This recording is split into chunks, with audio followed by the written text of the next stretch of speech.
भारतीय जनमानस के लिए महाकाव्य रामायण का खास महत्व रहा है, क्योंकि ये आदर्श जीवन के हर पहलू से संबंधित है। यही वजह है कि करीब 36 साल पहले आए जब रामायण सीरियल टीवी पर आया था, तो उसका संसार जनता के लिए अद्भुत था।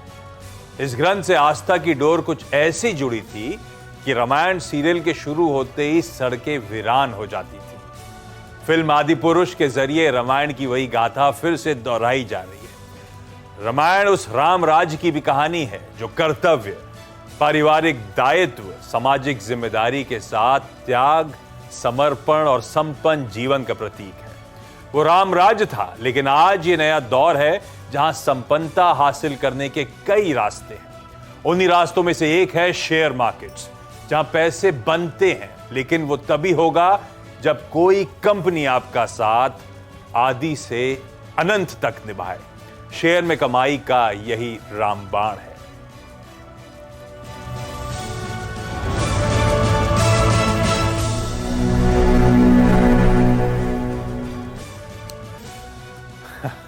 आगे बढ़ूं उससे पहले जो तीनों गेस्ट्स हैं जो आज हमारी मदद करने वाले हैं इस वीकेंड स्पेशल में, उनको इंट्रोड्यूस कर देता हूं। हमारे साथ होंगे गौरांग शाह साहब, राजेश अग्रवाल जी और अमरीश बालिगा साहब। आप तीनों का स्वागत है। हाँ तो भाई, इस वीकेंड में एक ही चीज सबसे ज्यादा चर्चा में रहने वाली है, वो है इस साल की अब तक की सबसे बिगेस्ट रिलीज आदिपुरुष। रामायण पर बेस्ड ये मूवी और साइमल्टेनियसली शॉट हुई थी हिंदी और तेलुगु लैंग्वेजेस में। प्रभास, सैफ अली खान, कीर्ति सेनन वगैरह वगैरह ये इस मूवी की स्टार कास्ट है। खैर, मूवी के इमेजेस आपकी स्क्रीन पे चलते रहेंगे। गौरांग सर, मैं पढ़ रहा था, दिखाई गौरांग सर को स्क्रीन पे बहुत स्ट्रॉन्ग एडवांस्ड बुकिंग के नंबर्स आते हुए। गौरांग सर, अब तो रामायण भी सिनेमा घरों में आ गई है, आप भी हो आओ सर। कोई प्लान बनाया नहीं बनाया? बहुत बहुत धन्यवाद आशीष, इस शो पर आमंत्रित करने के लिए, और आप सभी को शुभ दिन हमारे तरफ से। पहले तो इस कार्यक्रम का जो विषय आपने रखा है वो अपने आप में ही बहुत ही अद्भुत है, और जो विषय को लेकर के आप आगे बढ़ रहे हैं, जाहिर है हम तीनों को मेरे ख्याल से कटहरे में खड़ा रहना पड़ेगा। बेहतरीन से बेहतरीन विकल्प, आदि से अनंत तक जो विषय आप लेकर के आए इस प्रोग्राम का, इसको जुड़ते हुए। जहां तक रहा आपका प्रश्न का उत्तर, बाकी कोई भी रिलीज अगर होती तो मैं शायद अपने आप को इतना उत्साहित नहीं करता, लेकिन जिस विषय पर ये पिक्चर बनी है, ये फिल्म बनी है, उसको लेकर के मैं काफी लंबे समय से प्रभावित हूं, और अवश्य समय नहीं भी होगा तो समय निकाल करके इस पिक्चर को देखने हम बिल्कुल जाएंगे थिएटरों में। अरे वाह, गौरांग सर भी जाने की तैयारी में भाई साहब। आज भी गौरांग सर आपको व्हाट्सएप, सोशल मीडिया में कहीं नहीं दिखेंगे। कोई मूवी देखने का कोई शौक वक्त नहीं है, लेकिन आज वकालत कर रहे हैं भाई देखने की। लेकिन राजेश सर, स्वागत है। मैं पढ़ रहा था, पहले दिन स्पेशल शो सुबह 4 बजे से शुरू हो चुके हैं, बहुतों ने निपटा दिए already. I am sure show में आने से पहले आपने भी रिव्यूज जरूर टटोले होंगे। क्या लग रहा है पढ़ के समझ के, हिट या सुपर हिट?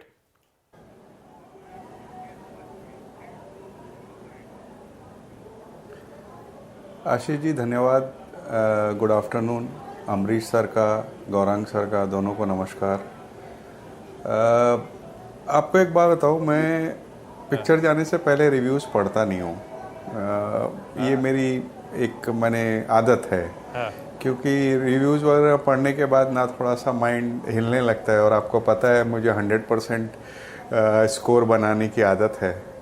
तो जाना तो सभी है, अब वो हिट होगी, फ्लॉप होगी, कैसी होगी, ये अगली बार जब आपसे मिलेंगे तब चर्चा कर लेंगे। लेकिन एक्साइटमेंट न केवल मुझे है, बल्कि देख रहा हूँ प्राय सभी को है। टिकट के नंबर्स अच्छे आए हैं, बॉक्स ऑफिस कलेक्शन अच्छे आए, और मैं दिल से चाहता हूँ कि ये पिक्चर हिट हो जाए। 500 करोड़ की पिक्चर, लगभग सबसे महंगी पिक्चर कही जा सकती है इंडियन हिस्ट्री में। इतनी अच्छी स्टार कास्ट है, प्रभास, कीर्ति सेनन की, तो दिल से ये दुआ है कि पिक्चर हिट हो जाए, सबका भला हो। ए, आ, ठीक है, अब अगली बार जब राजेश सर से मुलाकात होगी तो आप जानते ही हैं, जब होगी तो बट ऑब्वियस कहीं ना कहीं से सवाल तो पूछ ही लूंगा राजेश सर से, मूवी कैसी लगी, एक अच्छा सा रिव्यू पूछ लूंगा। अमरीश, इतने दिनों से आप नजर नहीं आए थे, ये शूटिंग वूटिंग में बिजी थे क्या आप इसके? वीकेंड के प्लान्स लॉक्ड? देखिए, इनफैक्ट लास्ट 1.5 साल में मैंने कोई फिल्म भी देखा नहीं है थिएटर में जाके। हाँ। तो शायद ये पहली फिल्म रहेगी लास्ट 1.5 साल में जो मैं शायद देखने को जाऊं, क्योंकि जो रिव्यूज मैंने आज पढ़े हैं काफी पॉजिटिव रिव्यूज हैं। बॉक्स ऑफिस कलेक्शन तो पता नहीं एज ऑफ नाउ, शायद आज शाम को आएंगे, but then overall I think this should be a major hit, looking at the story line, looking at the cast. सब तैयार है भाई साहब? मैं भी तैयार हूं एक्चुअली। अब पता नहीं इस वीकेंड टिकट्स मिलेंगे नहीं मिलेंगे, मैंने टटोले नहीं है अभी, बाद में प्लान बनेगा जरूर, लेकिन निपटानी तो है। अब करने के वाले हैं, उस पर आ जाते हैं। हिंट तो आपको मिली गई है, समझ में शायद ज्यादातर सबको आ ही गया होगा, फिर भी मेरा काम है फिर से समझा देना, भाई एंकर हूं। यह है मूवी का पोस्टर, आपकी स्क्रीन पे दिखाइएगा। आदि पुरुष, ये मूवी का नाम, और ये रामायण पर बेस्ड। हमने क्या करा, शो का नाम, हमारे शो का नाम है रामबाण, आदि से अनंत। दिखाइए स्क्रीन पर एक्टर साहब, क्या हो गया? अच्छा, रामबाण यानी कि सभी समस्याओं, सभी कठिनाइयों का समाधान। और शेयर बाजार से जुड़े हम जैसे तमाम लोगों की एक ही समस्या है, क्या अच्छा है, कहां पैसे लगाएं, कहां कमाई होगी। तो शर्तिया रामबाण मिलेगा इस शो में आपको, ये समस्या दूर होती हुई नजर आएगी। ये एक्सपर्ट्स कुछ बेहतरीन पिक्स आपके साथ शेयर करते हुए नजर आएंगे। दूसरा टैगलाइन में मेंशन्ड है आदि से अनंत, बिगिनिंग से एंड तक। यानी वो कंपनियां जो अच्छे स्ट्रॉन्ग फुटिंग पे खड़ी थी, आज भी अट्रैक्टिव हैं और आने वाले समय के लिए भी बहुत प्रॉमिसिंग नजर आती हैं। अंग्रेजी में कई लोग इस तरह की कंपनियों कह दीजिए एवरग्रीन स्टॉक्स। ऐसे ही एवरग्रीन स्टॉक्स चुनने की शो के दौरान हम लोग कोशिश करेंगे। गौरांग सर, शुरू कर दिए जाए स्टॉक पिक्स का तड़के के साथ। आदि से अनंत, जो मजबूत खड़े थे, अट्रैक्टिव लगते हैं और पैसे लगाने के बेहतरीन मौके चीख चीख के दे रहे हैं, पहला स्टॉक कौन सा गौरांग सर? तो पहला जो नाम होगा वो जाहिर है L&T, लार्सन एंड टुब्रो। आशीष, ये कंपनी जहां तक मेरी जानकारी है, और मेरी जानकारी जब तक सही है, और अगर गलत है तो आप उसको सही कर सकते हैं, 80 साल से ज्यादा पुरानी कंपनी भारत में स्थापित है और भिन्न विभिन्न कारोबार में अपने आप को सक्षम रूप से प्रगतिशील बनाते हुए आगे बढ़ रही है। बैलेंस शीट में चारों दिशा से नहीं, 6 दिशा से, 8 दिशा से योगदान आता है, क्योंकि इनके कारोबार इतने भिन्न भिन्न, विपरीत और अलग अलग है। आप डिफेंस को ले लीजिए, इंफ्रास्ट्रक्चर को ले लीजिए, टर्नकी प्रोजेक्ट्स, हाइड्रोकार्बन, किसी भी क्षेत्र की आप बात कीजिए जहां पर एक सुपीरियर इंजीनियरिंग टेक्नोलॉजी और टेक्निक का इस्तेमाल करना हो, तो सर्वप्रथम नाम जो मेरे दिमाग में आएगा वो L&T का होगा। और मेरे ख्याल से कभी नायक साहब ने ये बात भी की थी कि जब भी उलझन में देश खड़ा था तभी L&T ने आकर के उस उलझन को दूर किया है। तो मेरे ख्याल से आपके कार्यक्रम की जो शीर्षक है उसको ध्यान से रखते हुए इससे बेहतरीन विकल्प मेरे ख्याल से नहीं हो सकता। तो पहला विकल्प होगा L&T, लार्सन एंड टुब्रो। बिल्कुल परफेक्ट फिट बैठती है हमारी थीम पे, L&T यानी कि लार्सन एंड टुब्रो, बिल्कुल सही। मेरे ख्याल से आजादी से 1 साल पहले 1946 में गठन हुआ था इस कंपनी का। 2 डैनिश इंजीनियर्स थे, सरनेम थे लार्सन और टुब्रो। तब से आज तक हिंदुस्तान में पैर जमाया, गजब का। और आज दुनिया की टॉप 5 कंस्ट्रक्शन मेजर्स में से एक आपकी स्क्रीन पर आज भी पसंद आती है। टारगेट्स आपकी स्क्रीन पर है, खरीदारी करने के बेहतरीन मौके। राजेश सर, ऐसा बेहतरीन एवरग्रीन स्टॉक आपके पास कौन सा, रामबाण कौन सा?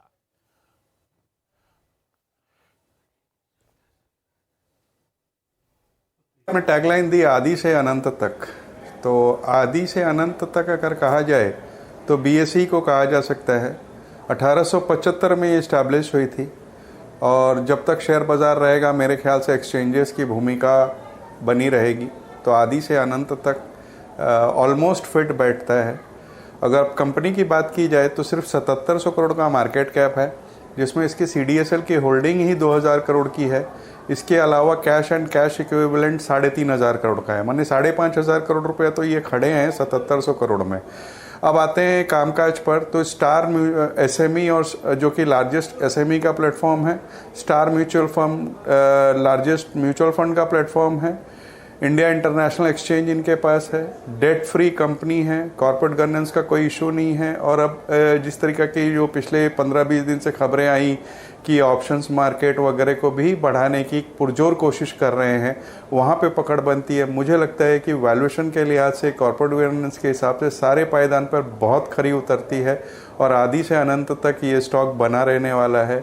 यहाँ पे कोई निवेश करता है तो मुझे लगता है कि आने वाले 1 साल में 15 से 20% की बढ़त बिल्कुल संभव है, लेकिन लंबी अवधि में ये हमेशा अच्छा रिटर्न देगा। वह शेयर बाजार के लिहाज से तो बिल्कुल आदिकाल से 1875 में शुरुआत, एशिया की लार्जेस्ट और अब कहा जाता है दुनिया की फास्टेस्ट एक्सचेंज है, कुछ माइक्रो सेकंड्स में काम होता है। खैर, Bombay stock exchange BSE limited, ये राजेश अग्रवाल सर का प्रिफर्ड पिक, 660 के लक्ष्य। सारे रिकैप कर दूंगा जब शो खत्म करने की कगार पे खड़ा होऊंगा, लेकिन पहले अभी अमरीश सर का एक और बढ़िया सा पिक, आदि से अनंत वाला रामबाण। अमरीश सर, कौन सा? आशीष, मेरा रामबाण है भारत फोर्ज। ये इंडिया का लीडिंग ऑटो कंपोनेंट एक्सपोर्टर है, जिसका एक्सपर्टीज है फोर्जिंग और मेटलर्जी में, और ये सेटअप किया था 1961 में। कस्टमर्स सेक्टर्स है passenger vehicles, commercial vehicles, oil and gas, construction and mining, power और डिफेंस, और नियरली 47% ऑफ रेवेन्यू आता है इंडस्ट्रियल से। इनके जो Q4 के जो अर्निंग्स थे थोड़े बहुत म्यूटेड थे, क्योंकि PV और CV का बिजनेस थोड़ा स्लो हो गया था, पर डिफेंस, इंडस्ट्रियल और ई मोबिलिटी काफी ग्रो कर रहा है। इनफैक्ट FY23 में जो ऑर्डर इनफ्लोज थे इस सेगमेंट में करीब 4000 करोड़ का था। और अभी EV स्पेस में भी मैंने काफी फोकस कर रहे हैं। प्रीमियम 2 व्हीलर EV स्टार्टअप में इन्वेस्ट किया है। यूके में जो EV कमर्शियल व्हीकल कंपनी है टेवा मोटर्स, वहां भी इन्वेस्ट किया है। तो in house power train solutions है। डिफेंस में artillery systems and protected armoured vehicles ये भी बनाते हैं इन लोग। एरोस्पेस में जेट इंजन कंपोनेंट्स बनाते हैं, सब असेंबलीज और स्ट्रक्चरल आइटम्स भी इन लोग बनाते हैं। ओवरऑल एक्सपेक्टेड जो ग्रोथ है वो द नेक्स्ट 3 इयर्स करीब 18% कैगर होगा। एक्सपेक्टेड EPS फॉर FY25 मेरा करीब 35 का है, तो यहाँ पे मेरा टारगेट है 1050 का।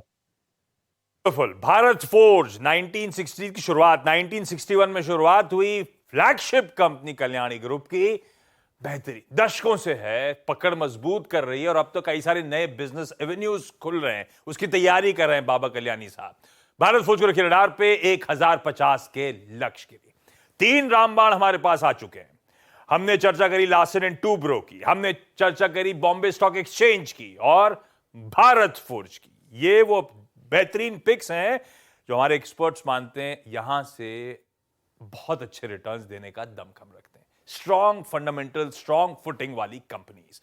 ब्रेक लेने जा रहा हूं, पर ब्रेक पे जाने से पहले डॉक्टर साहब, ये जो बड़ी स्क्रीन है मेरे बगल वाली, इसमें कुछ इमेजेस दिखाइएगा। आप लोगों की स्क्रीन पे ये देखिए, ये रावण की इमेजेस आती हुई। ये इमेजेस नहीं है डॉक्टर साहब, ये भाई साहब, ये है हमारे ऑफिस के। आप लोग मिल चुके हैं, इस शो के दौरान कई बार इंट्रोड्यूस करा है, मुलाकात कराई है। हमारे ऑफिस के अश्विन कुमार, जिन्हें आका अन्ना कहते हैं हम लोग, ये हमारे ऑफिस के रावण हैं। मैं आमतौर पे अपने शोज ओवर कर देता हूं, तो मुझे खरी खोटी इन्हीं के मुंह से सुननी पड़ती है। बुलाइए भाई अश्विन जी को अंदर स्टूडियोज में। ये आ गए अश्विन जी, आपको आपकी स्क्रीन पे नजर आएंगे। अच्छा, वाले रावण को तो मैं जानता नहीं, पर ये जो हमारे रावण है ऑफिस के हैं ना, दिल के हीरा है ना।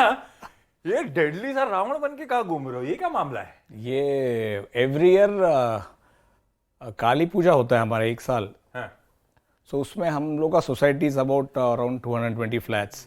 सो उसमें फैमिली, फ्रेंड्स के बच्चे लोग सब मिला के dance drama we do it. So sometimes Krishna, Rama, then we did Varaha, Narasimha. So every avatar pe we tend to do dance drama. So it's an amateurish thing, but एक talent है, सबके talent है। You can see ये सब office Goes है, business people है, ये एक फ्रेंड का बेटा है। आप राजेश अग्रवाल साहब आप देख सकते हो स्क्रीन पे क्या जितनी तैयारी सैफ अली खान ने आदि पुरुष के लिए नहीं करी, उससे डेडली तो हमारे अन्ना लग रहे हैं, देखा आपने? तो यहाँ पे बेसिकली ऑफिस बिल्कुल बिल्कुल, और इसीलिए शायद इन्हें अन्ना कहा जा रहा है कि ऑलराउंडर है।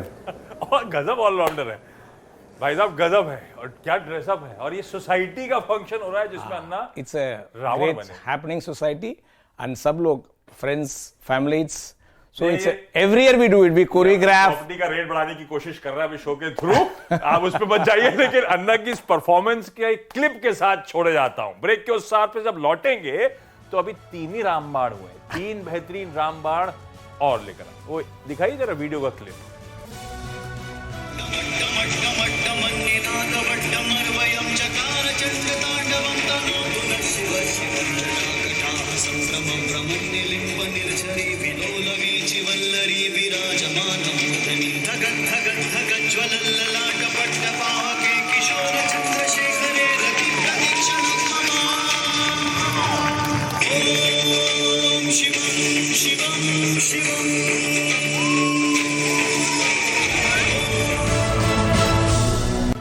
ब्रेक के बाद आपका स्वागत है हमारे वीकेंड स्पेशल रामबाण आदि से आनंद, यानी कुछ बेहतरीन स्टॉक पिक्स, आसान शब्दों में, जो हिस्टोरिकली बहुत मजबूत फाउंडेशन बना चुकी हैं, आज भी स्ट्रांग लगती हैं और आगे आने वाले समय में भी काफी अट्रैक्टिवली पॉइज्ड एवरग्रीन स्टॉक्स।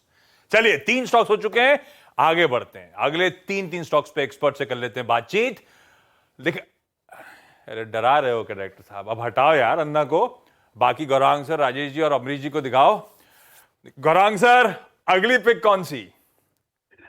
वित्तीय क्षेत्र को पसंद किया है हमने, और यहाँ पर से भी अगर आप देखने जाए तो मेरे ख्याल से मैं गलत नहीं हूंगा ये कहने में कि भारत की सर्वप्रथम निजी क्षेत्र की सबसे बड़ी बैंक, जिसका विलय बहुत बड़ा होने वाला है, मेरे ख्याल से जुलाई अगले महीने तक हो जाना चाहिए, HDFC बैंक लिमिटेड, ये हमने पसंद किया है। और एक प्रकार से अगर आप यहाँ पर भी देखें तो एक लंबा इतिहास रहा है इस बैंक का पूंजी खड़ी करने में लंबी अवधि के निवेशकों के लिए, और हमें जियोजित में लग रहा है कि वित्तीय क्षेत्र आने वाले कई समय तक आउट परफॉर्मिंग करता रहेगा, और वहां पर निजी क्षेत्र की बैंक्स ज्यादा प्रभावित होगी आउट परफॉर्मेंस।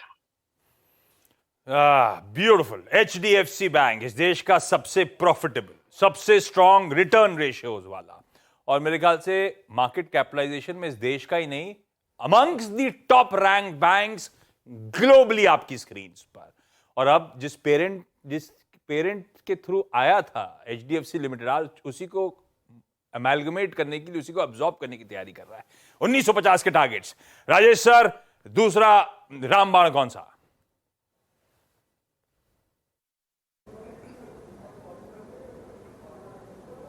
देखिए, रामायण एक महागाथा है और उसमें बहुत सारे कैरेक्टर्स है, बस कुछ सेंट्रल कैरेक्टर्स है। उसी तरीके से भारतीय शेयर बाजार भी एक महागाथा है, और उसमें सेंट्रल कैरेक्टर कहा जाए तो रिलायंस के बिना ये हो ही नहीं सकता है। तो रिलायंस के साथ जाना चाहूँगा। सारे ही प्लेटफॉर्म अच्छे चल रहे हैं, फिर OTC हो, रिटेल हो, जियो हो। खास करके हम रिटेल और जियो से बहुत एक्साइटेड हैं, और अब जो फाइनेंशियल सर्विस का आन उनकी आने वाली है, वो रिटेल और जियो के जो कस्टमर बेस है उसको लिवरेज करते हुए नज़र आएंगे। 18,040 स्टोर थे इनके रिलायंस रिटेल के, और हर क्वार्टर में 800 साढ़े 800 स्टोर जोड़ती है। हमें लगता है ये स्टॉक आपको आदि से अनंत तक बिल्कुल आपके पोर्टफोलियो में होना चाहिए। रिलायंस इंडस्ट्रीज, डिस्क्लेमर आ जाएगा स्क्रीन पे।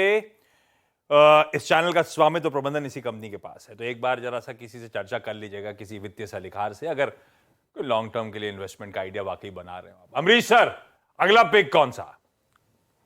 अच्छा, अगला पिक है एशियन पेंट्स, जो मार्केट लीडर है पेंट्स में for the last 54 years, double करता है top line every 5 to 6 years. और ऑन अ 3 ईयर बेसिस देखें तो एशियन पेंट्स ने इंडस्ट्री को भी आउट परफॉर्म किया है with strong volumes of CAGR of 20%, और मार्केट शेयर भी इन्होंने काफी गेन किया है। एग्रेसिव प्रोडक्ट लॉन्चेस प्लान किया है, रिटेल टच पॉइंट्स करीब 5,000 रिटेल टच पॉइंट्स ऐड कर रहे हैं एवरी ईयर। और दूसरे जो बड़े हाउसेस लाइक JSW और ग्रासिम ने पेंट्स में एंट्री लिया है, शायद छोटे पेंट कंपनीज को इससे इफेक्ट होगा। Asian paints will not be affected at all. और FY25 का मेरा अनुमान है EPS का करीब 66 का, और यहाँ पे टारगेट मेरा बनता है 3,960। 3960 का लक्ष्य, 1942 में एक छोटी शुरुआत और आज हम सब जानते हैं एशियन पेंट्स का दबदबा। खैर हम सब ने अपना बचपन गट्टू के एड्स के साथ निकाला भी हुआ है, ऐसी बॉन्डिंग थी उस गट्टू के एड की। चलिए क्विकली रैप अप कर देता हूं आज के वो 6 बेहतरीन पिक्स। रामबाण जो आदि से अनंत तक साथ देने की तैयारी दे चुके हैं, देते रहेंगे। राजेश अग्रवाल सर का रिलायंस इंडस्ट्रीज और बॉम्बे स्टॉक एक्सचेंज यानी कि BSE लिमिटेड, अमरीश का एशियन पेंट्स और भारत फोर्ज, और गौरांग सर ने लार्सन एंड टूब्रो और HDFC बैंक पे दाव लगाए। स्क्रीनशॉट ले लीजिए, लिख लीजिए, ये वो बेहतरीन पिक्स जो लॉन्ग टर्म के लिए बहुत स्ट्रॉन्ग फुटिंग पे खड़ी हुई कंपनी। इस नोट पर आप तीनों का जुड़ने के लिए, बेहतरीन स्टॉक पिकिंग कराने के लिए थैंक यू सो मच। अगले हफ्ते जब आप लोग जुड़ेंगे तो आप सबसे इस मूवी का रिव्यू भी ले लूंगा, और आप सबका इस खास पेशकश को देखने के लिए नमस्कार।